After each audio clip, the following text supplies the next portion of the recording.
Hey guys, Whitney here. I don't know about you, but purpose is something that I never ever get tired talking about. I could talk about purpose with friends over coffee.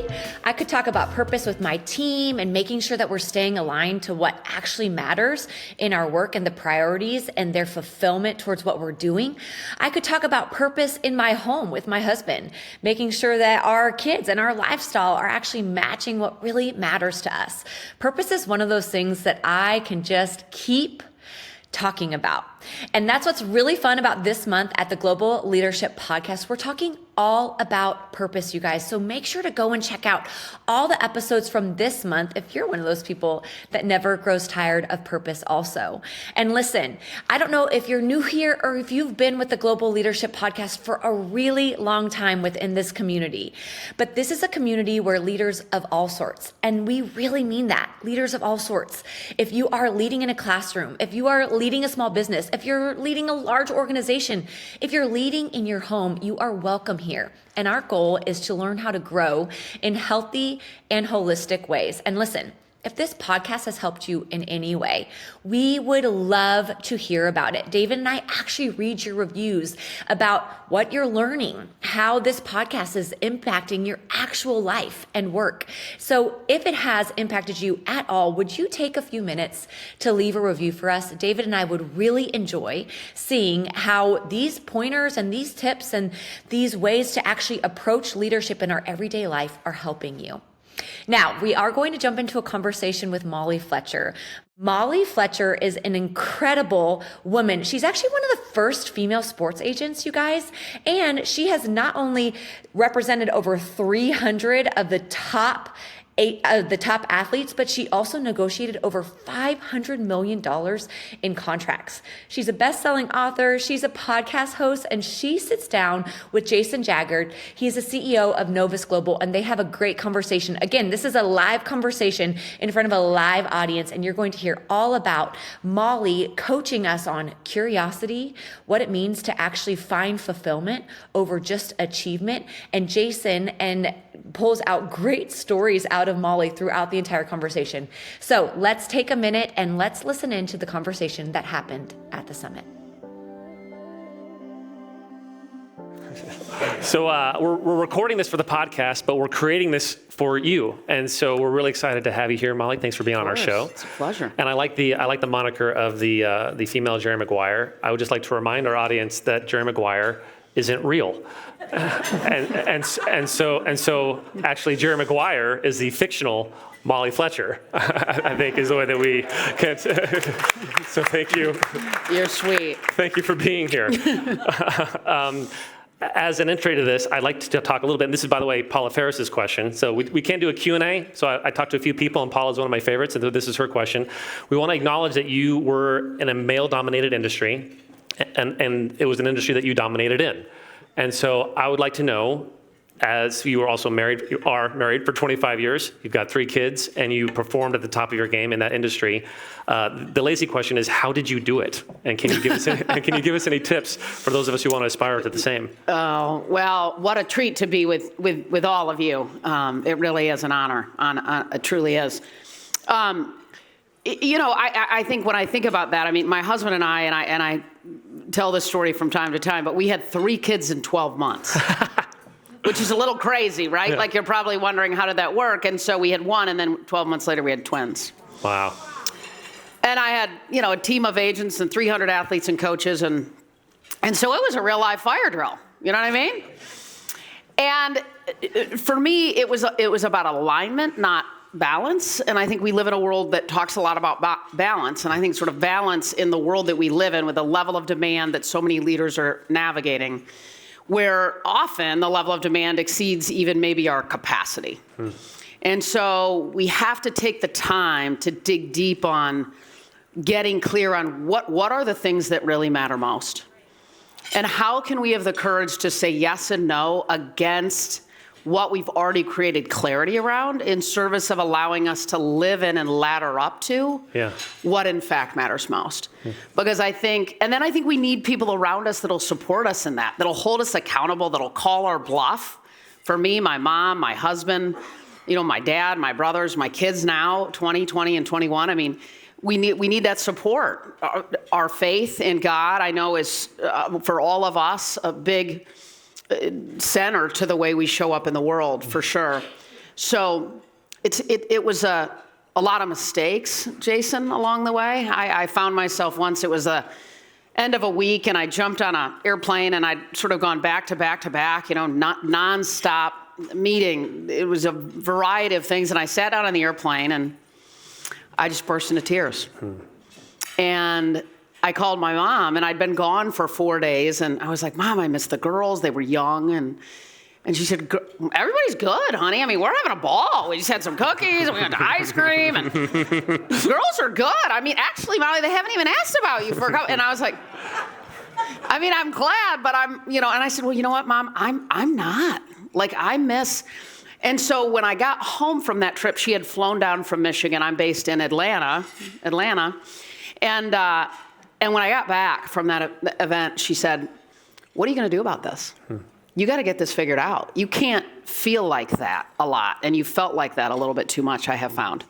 And so that was, and I'm going to walk through on the big stage, this alignment audit that I created that's in my next book, Dynamic Drive, which is all about creating that clarity. Yeah. And I think that helps us live into what matters most. It helps us hopefully park complacency and regret, leave the legacy that we want most. Yeah. So it's not easy, but it's possible. Yeah. Well, we're excited for the talk. And by the way, so she's in a few minutes, she's going to go be speaking in front of a couple 100,000 people. And what better way for her to prep for that? Heck of a warm-up. Just to be here with us. Batting practice, baby. So the option of the game is for me to ask you questions without leading you into your own content. Exactly. So Coach K touched on in the previous session around accountability, and we were talking earlier, and you said that that's a big part of some stories that you've heard working with your clients as well. Would you mind telling one of your stories around that? Yeah, and Coach K, wow, he was super, super fun and funny. Agree. Yeah. Humor is huge. So one of my clients was Tom Izzo, and a terrific human being also. He hasn't won as many championships as Coach K, but he's got one. But nonetheless, I remember asking Tom once, who, if you've ever seen him on the sidelines, he goes nuts on his guys. Have you ever seen him just it's like his head's gonna explode off of his body. He's lighting everybody up. And so I remember once asking him, I'm like, Tom, how do you do that and yet they all love you? Guys that go to the NBA write checks back to the program. They call prospects and recruits. I mean, they love him. And I said, how do you do that? And it was cool. He said essentially what he does is he has all his players on a little note card write down what would success look like for you this season. Right? Write it all down. And so they all sort of write these different things down on a little note card. What would success? He gets win a national championship, right? Graduate with a 3.5 or above, be an All-American, all these different things. And then Tom brings them into his office one by one and says, so, you want to win a national championship? Yeah, Coach, I do. Well, what do you think it takes to win a national championship? What does that look like? And the kid sort of shares those things, and Tom goes, okay, cool. And you want to graduate with a 3.5 or above, so what do you think that looks like? And so he goes through it, and so then at some level he says, then if I'm your coach, your leader, what would my role in this be?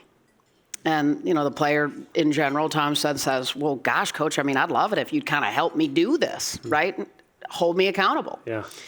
And so Tom says, well, good. Okay, so then when your prof calls me and tells me you skipped class and slept in, you want me to hold you accountable? Yeah, Coach. And if I see you dogging it back on defense to get back down, that's not what All-Americans do. You want me to hold you accountable? Yeah, Coach, that'd be great. So he gets permission to hold them accountable against the things that they want most.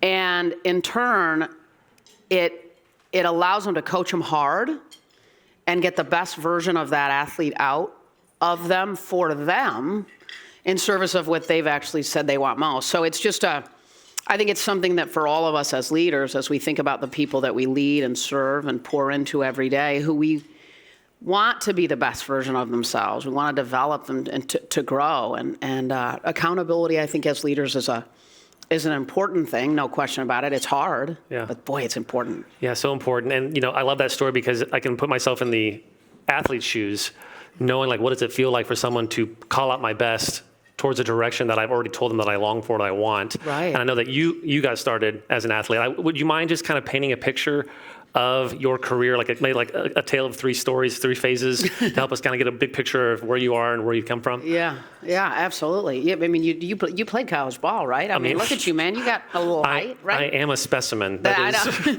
That is. I didn't get as big of a laugh as I wanted from that. Well, thank you. I mean, I grew up in Michigan with 2 terrific parents. Absolutely, Michigan State, Boo. not that other place. Not that other place. With 2 older brothers, incredible parents. It's their 60th wedding anniversary today, by the way. Wow. Pretty cool. Yeah. I know. They're my heroes. I loved hearing Coach K talk about his mom and his marriage. It's awesome. So, and my husband and I have been married for 25 years, and he puts up with me, which I'm grateful for. So, but I was a student athlete at Michigan State, played tennis. Wanted to get into the sports business, and so I moved to Atlanta to pursue that. Was an agent for about 20 years with lots of athletes, coaches, and broadcasters who I know that this matters to this room, which is they were and are great people, right? Like John Smoltz, Ernie Johnson Jr., Doc Rivers, we just had great human beings who were obviously great at what they did, but they were great people. And so then I did that, and then I wrote a book because I wanted to meet with young kids who wanted to kids were calling me that wanted to be in the sports agent business and didn't candidly understand how to recruit the kind of people that you might want to work for. And so I wrote a book, and then schools started saying, hey, can you come talk about your book? And then I wrote another one. Companies said, hey, will you come and talk about your book? And then I sort of found myself where I was challenged relative to my purpose. What legacy do I want to go to my grave negotiating however many contracts, or do I want to make a bigger impact because of this blessing of this platform and this stage that I've had an opportunity to have sort of this perch of watching high performers. And so then I kept writing books, and then I kept speaking, and then I had to make a tough decision, and I stepped away from the agent business, and now I speak almost 100 times a year on primarily high performance. Yeah, wonderful. And have a book coming out called Dynamic Drive in the fall. So. And we're going to dive into that. So it's been a journey. But like all of us, it's been a little bit fluid, right? Ever changing, and I think our purpose evolves. And that's something I'm going to talk about a little bit from the main stage, too. I can't wait. And speaking of your books, we're going to get into Dynamic Drive here in a second, but one of your earlier books was on negotiation. Yeah. And frankly... Do people in here negotiate, I would imagine, a little bit? Do you ever negotiate? Yeah. Would anyone like... Not just with your wife or your husband, right? But that counts. I'm newlywed, so I'm learning. Man. I'm learning how to lose. Yeah. That's what I'm learning how to do. Just yes, honey, and you'll be all right. Great. That's great advice that I regularly reject. So I'd like to dive into one of your earlier books on negotiation, and especially in spiritual environments. I think sometimes it's maybe frowned upon, but it's such a vital skill to be able to negotiate. And I think oftentimes you'll look at it as like adversarial. And I'd love, so there's a few principles that we can go really wherever you want, but like whether it's the making the confident request or the way you pause in silence, I'd love for you to go where you want to go with some practical tips for negotiating that you've seen, and actually you've been on the front lines as you're negotiating on behalf of your clients. Right. Well, I think you're right. I mean, I think people think it's supposed to be adversarial, that you take your gloves off and you sort of go to bat. And what I found, it's a really competitive environment when you're negotiating these contracts for these athletes who have such a finite window of time to do what they do, on a really big stage. Yeah.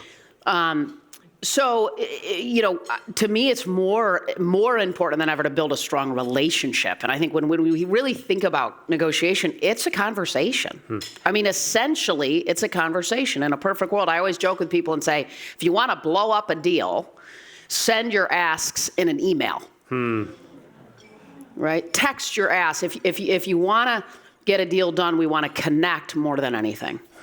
And, I walk through some best practices on negotiation, so I'll fire a couple of them off. Yeah. But you know how sometimes when we're negotiating, we maybe find ourselves getting a little defensive. We get a little bit frustrated. We feel like they're not hearing us. The shift for me is, how do you shift in those moments from defensiveness to curiosity?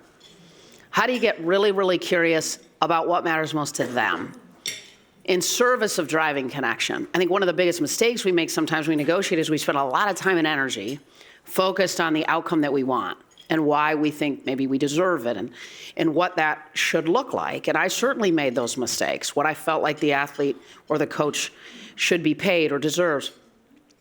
But I found that when I pulled back and went, okay, where is the team with their salary cap? What's their minor league system look like? What's available in the free agent market, right? What are the other things happening in their world? The more effectively I could connect, and when we can connect, the conversations continue. I think so that defensiveness to curiosity is huge. And I think having the courage to pause, right? I mean, as Christians, as people of faith, we have to listen, right, to what he's telling us so often, I think. And so we have to have the courage to pause, which is really hard, isn't it? I mean, when you are negotiating and you have to pause, maybe it's for 30 seconds, a minute, 2 minutes, a week.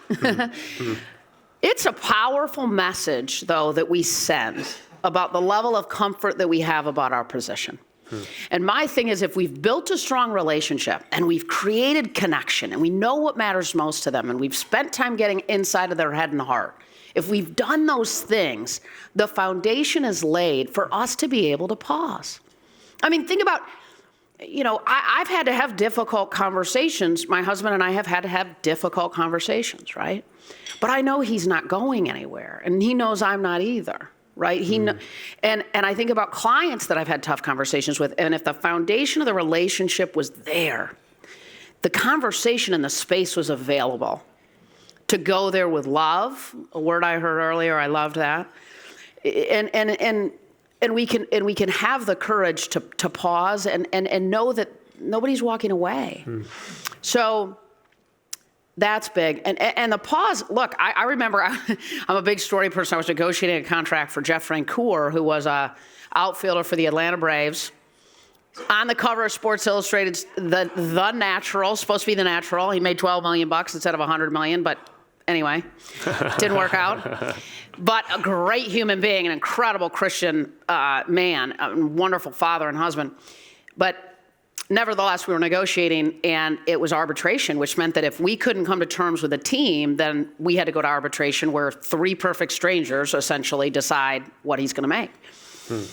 And it was the night before we were getting ready to go to arbitration. And this is when, by the way, like, you could call Delta and go, is Molly Fletcher on the airplane that leaves at 9, right? Like, doesn't happen anymore. But and so the general manager calls me at about 11 o'clock at night. I'm asleep.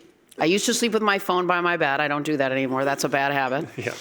And it rings, and it's the general manager. And he said, wow, you're going to Phoenix, which was where arbitration was going to be the next day. He goes, you're going. I said, we are, man. We are. He said, this is incredible. I can't believe it. And I just paused. And about a minute and a half of nobody saying anything on a phone, by the way, is super weird. Yeah. And my husband is awesome. And he goes, is he still there? Right? And I'm like, honey. And then after a minute and a half, the general manager goes, unbelievable. He goes, you got a deal. He said, done. He said, I'm going to send you over the term sheet. But I share that only because the foundation was there. I'd asked for what I wanted with confidence. My client was supportive of our positioning, and I paused, and we got it scored away. So I share that only because I think defensiveness to curiosity, being relational, not transactional, creating the space and the foundation to build those relationships, and then having the courage to pause. Yeah. Hey everybody, it's Eric. I'm the co-producer of the Global Leadership Podcast. Do you ever feel stuck in ineffective patterns, overwhelmed by the weight of your world, or pulled in too many directions? Over 7,500 Christian business leaders and pastors have disconnected from their businesses and families for an intense weekend of self-discovery at a Crucible Project retreat. God is using the Crucible Project to ignite Christ-like change through experiences of radical honesty and grace so that you can live with integrity, grace, and courage and fulfill your God-given purpose. Your adventure in getting unstuck awaits at www.thecrucibleproject.org. That's all one word. With retreats in 16 locations across the United States and 4 other countries, make 2025 the year you break free, live courageously, and step into the leadership and life God has called you to live. Visit www.thecrucibleproject.org/GLS for the free ebook Unstuck and to find retreat dates and locations near you. That is, again, www.thecrucibleproject.org/GLS. Thanks a lot for the Crucible Project for sponsoring today's episode. That's so good. And I love that you mentioned curiosity, because in Dynamic Drive, you dedicate an entire chapter to curiosity. And so you've already expressed a little bit about why curiosity is so important. And just to say this too, I work with a lot of clients as well, and never have I met somebody who admitted that they weren't curious. Everyone thinks they're curious. Like, everyone on your team thinks they're curious. They're not. And so, why do you think curiosity is so important, and what do you think are the barriers to curiosity, before we dive into some specifics around that? Sure. Yeah, and it's actually one of the pillars. There's 7 pillars in my book around Dynamic Drive, and one of them I'm going to talk about today is, in fact, curiosity. Okay, So I'm going to keep this a little tight. Great. Yes. But on my podcast, I would say there is the word that comes up with everybody, from a CEO of a company to an entrepreneur to Matthew McConaughey to Dabo Sweeney is curiosity. And here's the thing. Number one, I think we know it is just such an interesting way to live our lives. And when we think about leadership, when we can get inside of the heads and the hearts of the people that we lead, that we serve, man, is that a powerful thing. And that requires an enormous amount of curiosity. One of the things when I was an agent, I used to do every day, literally, there was probably 25 athletes and coaches that I really ran point on, and I had a team of agents that supported our other 250, but I would stand in my office and I would be every single athlete. Like, for 2 minutes. I'd be like, okay, Smoltzy, what's he worried about? What's he excited? Where's he going? How did he pitch last night? Where is he in the rotation? When does he pitch again? Where is he traveling to? I would get in his world, right? Like, everything from his children to his wife to his brother to his everything. And what it did is, because here's what's interesting. When you take a phone call from a guy who hit a home run to win a ball game, or sat a guy down to close out a game and finish a game and win it, you can't answer the phone and go like, hey man, what's up? Like, it doesn't work. I mean, you have to be you have to know and be in their head and heart, or you lose them. There's more agents than athletes to represent.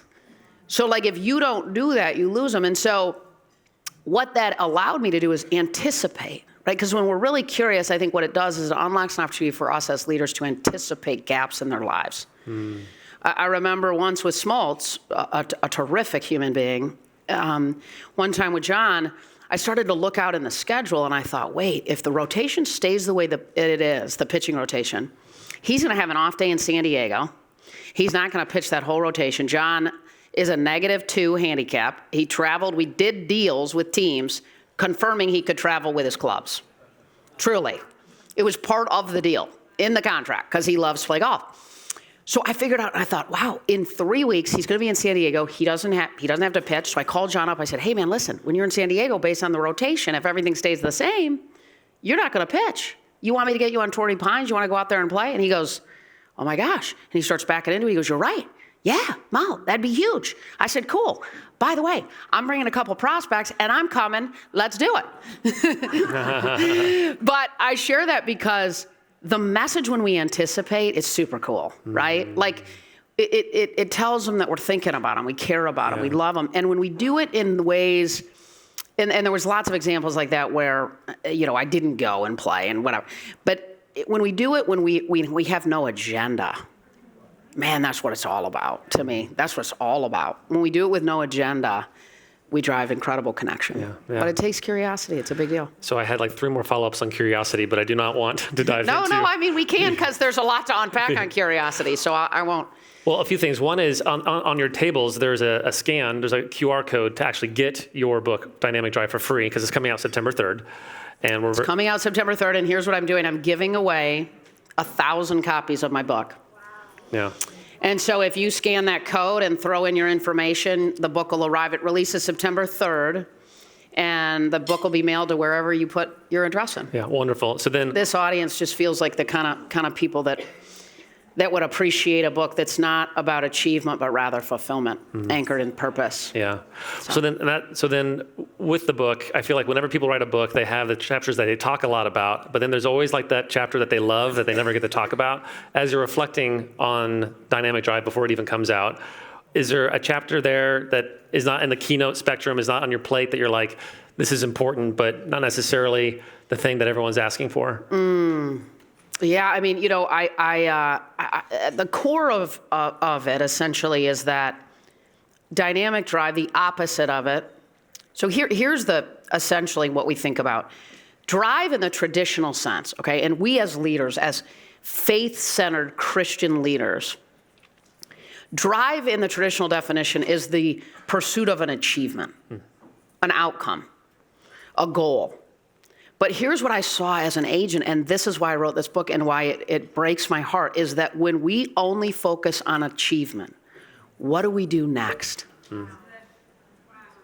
If the only focus is on the goal, the selling the company, the big office, the car, whatever it might be, intrinsic, extrinsic, what do we do next? So if we live with Dynamic Drive, which is the pursuit of better every day, it's about progress. It's a never-ending journey of living into the best version of ourselves. We live in such a dynamic world that is changing so quickly. We know this as leaders. And what I saw over and over again is people who achieve and they don't know what to do the next day. And here's the thing.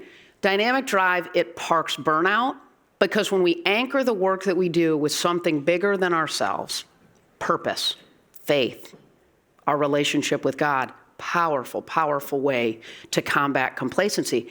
Because the opposite of drive is complacency when we really think about it. And it's funny that you said that, because the word, what did you say at the very beginning? That people don't admit that they're not curious. Yeah.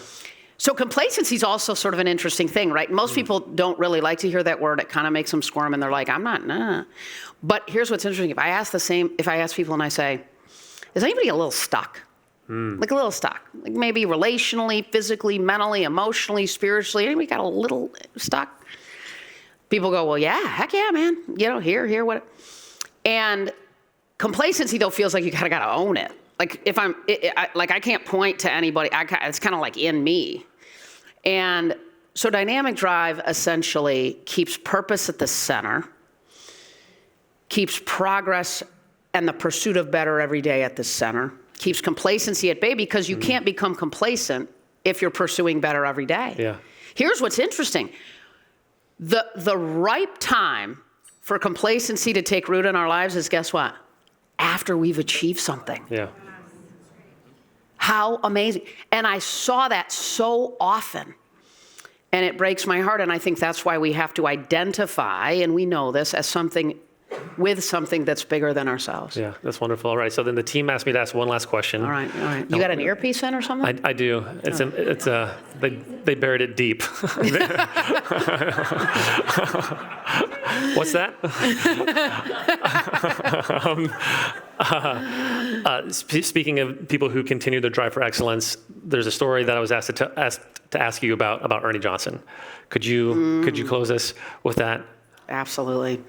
Yeah, so you guys know EJ, right? He's on TV, being sort of parked between Kenny and Shaq, although that deal just changed. But Ernie Johnson is one incredible human being. And, he's been on TV for a long, long time. But the story is, EJ had a son who died recently, sadly, Michael, who he adopted from Romania.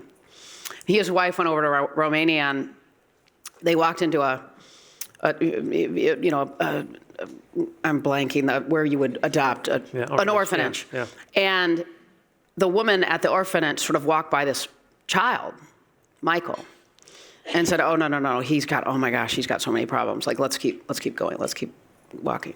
She, what do you mean? Well, I mean, you just, that would be a lot. You don't want to do that. We have all these other kids over here. They don't have any issues. And Ernie turned around and said, "No, that's who I want to bring him home." And so EJ and his wife brought Michael home. And what was the most remarkable thing was we would be on set. I would watch him do what he did on national stage between these two big personalities, calling NBA games. And then we'd jump in his minivan. And we'd go get Michael in his wheelchair.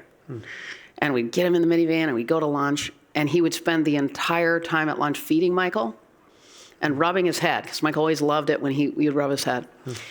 And you think about that stage and the opportunity to have gotten kind of off course because of his faith, because of his core central purpose.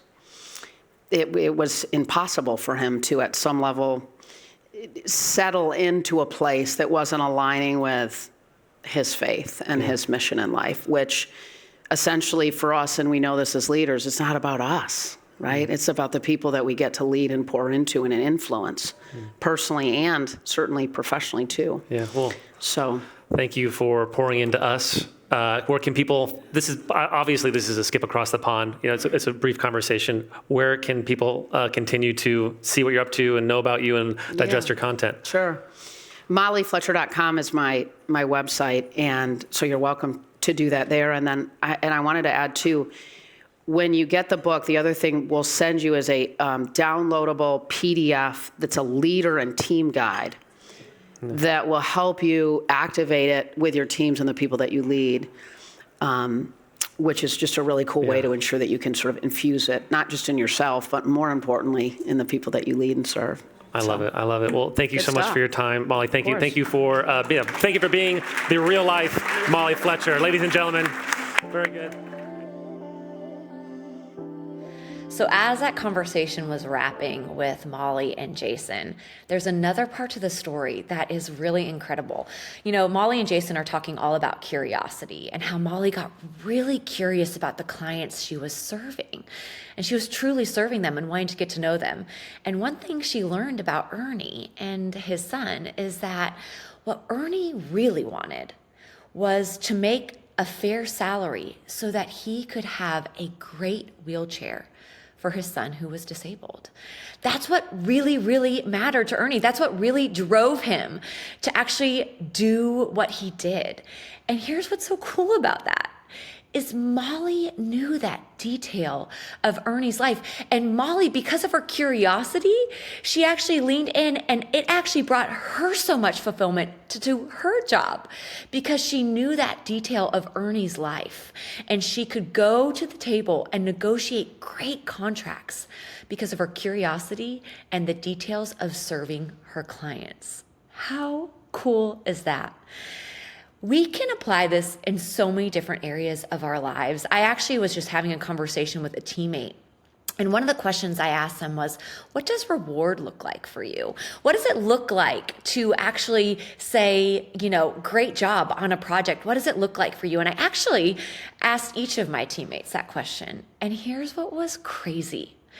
Every teammate had a different answer. So it's on me to actually remember that as the leader of that team, about what does it actually look like? What's actually driving them? Is it words? Is it well done? Is it a well done in front of a group, or just a well done one-on-one? Is it an increase in pay? Is it a pat on the back? What is it? And again, that curiosity is different for each of my own teammates. I could do that in my home. I could do it with my friends. And so I want to highly encourage you, in the same way that Molly would get really curious about the clients she served. Who do you serve? Who is it in your home, or on your team, or on your street, or in your community? And how can you get curious enough to know details of their life? And I'm guessing in the same way that brought both fulfillment to Molly and Ernie, it'll bring great fulfillment to you. You guys, thanks so much for joining us with this conversation between Molly and Jason. We're so glad that you were here, a part of the Global Leadership Podcast community. Again, if this podcast has impacted you in any way, please leave us a review, and a huge thanks to the Crucible Project for sponsoring this podcast. And listen, you guys, just remember that everyone has influence, so lead where you are.